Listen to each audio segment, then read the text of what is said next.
Au fil de mes expériences, j'ai souvent rencontré des équipes produits qui pensaient que connaître les besoins de ses utilisateurs ne passait que par des grands projets de recherche. Mais si, comme moi, vous êtes convaincu qu'il existe d'autres moyens plus itératifs et économes pour y arriver, alors vous êtes au bon endroit. Hello, moi c'est Antoine, je suis Head of Product chez Tiga. Mon rêve, que mes équipes arrivent à dérisquer leurs problèmes utilisateurs sans avoir besoin de faire un projet de discovery ad hoc à chaque fois. Bonne nouvelle, cet objectif est accessible et je vais vous le prouver maintenant. Bienvenue dans l'effet produit.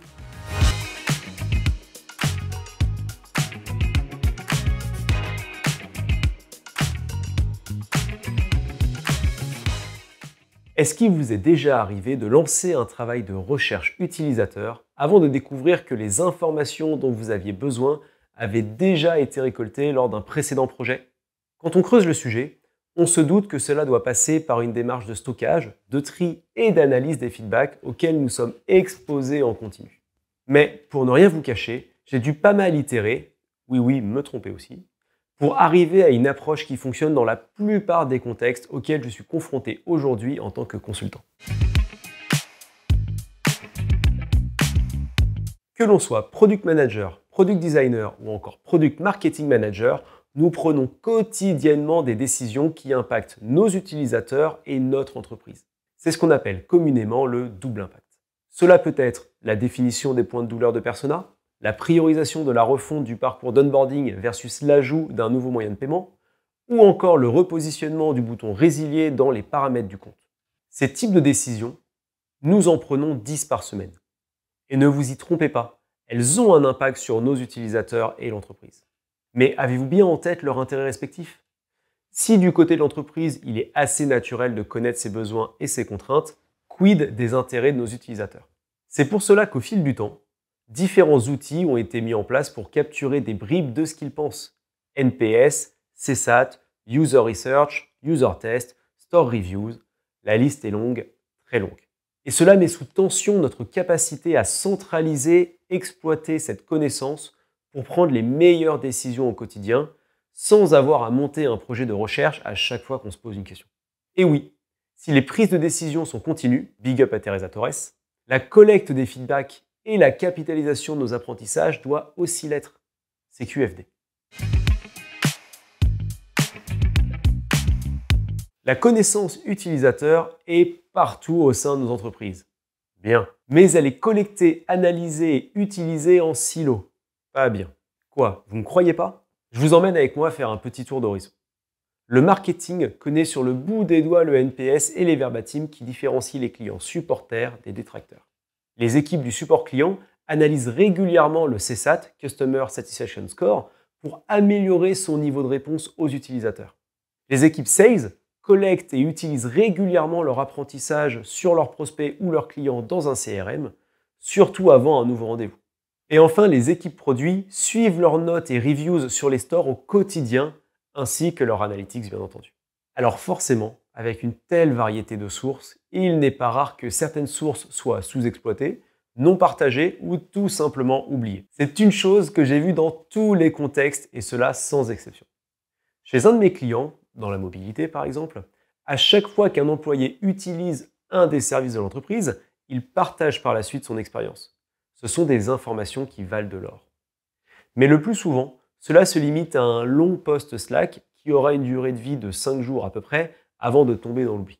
Arriver à centraliser 100% de ces sources de feedback avec une analyse commune des apprentissages afin de les rendre exploitables pour l'ensemble de l'entreprise, c'est un peu comme le bonheur. On ne sait pas si ça existe réellement, mais c'est le chemin qui tend vers lui qui est intéressant. Vous vous demandez donc sûrement par où commencer. La réponse tient dans la création d'une User Knowledge Base.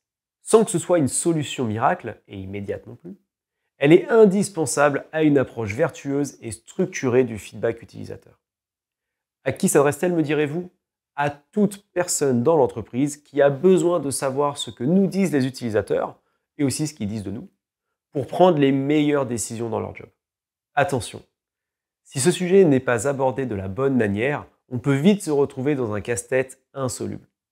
Après m'être cassé plusieurs fois les dents sur ce sujet, j'identifie 3 challenges principaux. Le premier, les différences d'outils. Le second, les différences de nomenclature. Et enfin, le troisième, les différences d'usage et de finalité. Et pourtant, ce sont ces différences qui font la richesse d'une User Knowledge Base. Mais alors, comment procéder? De manière structurée. Tout d'abord, il faut poser la vision ou le but de cette User Knowledge Base. Quel sera le cas d'usage principal auquel on souhaite répondre? Si ce n'est pas une approche dont vous avez l'habitude, je vous conseille de lire Discovery Discipline qui détaille très bien la notion et l'importance d'un First Use Case. Par la suite, on doit recenser les différentes sources de feedback qui existent dans l'entreprise pour les évaluer selon l'apport de valeur qu'elles ont pour notre use case, mais aussi selon l'effort que cela demanderait pour y accéder. Pour cela, prenez en compte le volume, l'outil, enfin tout. Dans le contexte d'un produit média, j'avais comme source possible chaque ticket ouvert auprès du service client. Mais à plusieurs milliers de tickets par semaine, cela devenait trop complexe à gérer.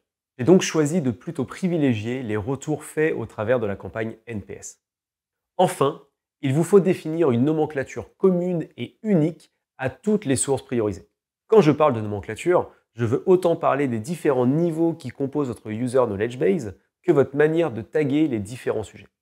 Commençons par le premier niveau, l'activité. C'est la source. Cela peut être un projet de discovery ou la revue des verbatim de la campagne NPS. Le deuxième niveau, le feedback. C'est le verbatim en lui-même, l'élément capté durant l'activité. Pour une activité, vous avez donc bien souvent plusieurs feedbacks. Et enfin, troisième niveau, l'apprentissage.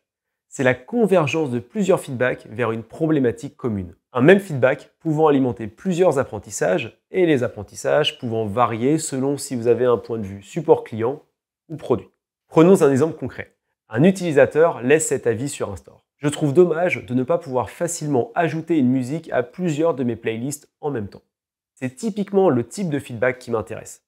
En tant que contributeur à la base de connaissances, je vais donc l'y ajouter. Dans ce cas précis, l'activité, c'est le store. Le feedback, c'est l'avis laissé. Pour l'apprentissage, il se trouve qu'il en existe déjà un qui couvre ce sujet. L'expérience d'ajout aux favoris est fastidieuse pour les utilisateurs qui ont plusieurs playlists. Je lis donc ce feedback à celui existant. Vous vous demandez peut-être pourquoi, par défaut, je n'ajoute pas toutes les reviews de store que je reçois. C'est parce qu'un feedback utilisateur n'est pas toujours porteur d'informations utiles, ni pour aujourd'hui, ni pour demain. C'était très bien, merci pour ce que vous faites, est un feedback qui fait plaisir. Vanity Feedback. Mais il ne m'apprend rien. Maintenant, j'aimerais vous parler d'un sujet passionnant, le tagage. C'est celui que vous devez faire à chaque niveau de votre User Knowledge Base pour faciliter vos analyses. Car avoir accès à de l'information, c'est bien, mais pouvoir trouver rapidement la bonne information, c'est mieux. Et c'est là où le tagage prend tout son sens. En ce qui concerne l'activité, mon information principale est de savoir si cela vient d'un store, d'un survey, d'une campagne.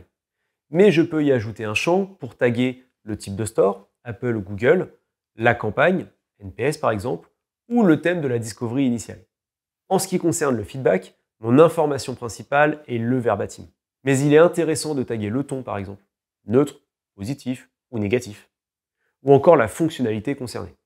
En ce qui concerne l'apprentissage, mon information principale est bien entendu l'apprentissage lui-même. Mais ne voudrais-je pas taguer l'importance de cet apprentissage par rapport aux autres? Bref, vous l'avez compris, il est facile ici de se perdre dans beaucoup trop de détails et de tags qu'il serait impossible à maintenir sur le moyen ou même le long terme.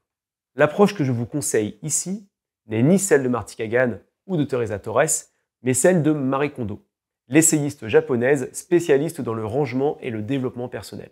Si vous pensez qu'un type de tag pourrait servir un jour, mais que dans le cadre de votre cas d'usage principal, il n'a intérêt que limité, voire pas du tout, retirez-le. Encore une fois, une base est complexe à maintenir dans le temps, il faut donc régulièrement nettoyer tout le superflu.